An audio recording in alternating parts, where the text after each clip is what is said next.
In today's video, I am going to teach you how to fix 502 bad gateway error in Google Chrome. To begin, open Google Chrome on your computer. Make sure you are in the main Chrome window before moving forward. You should see an icon with 3 vertical dots. Click the 3 dots in the top right corner. A menu will open with several different options. Find the option called More Tools. Move your cursor over More Tools, and a second menu will appear beside it.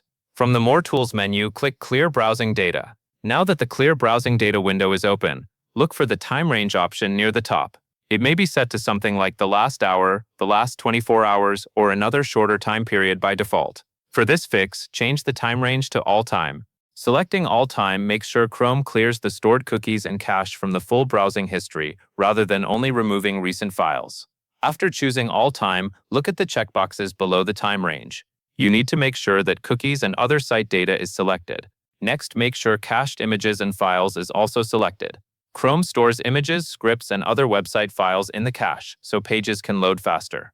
Before you continue, quickly confirm that both cookies and other site data and cached images and files are checked.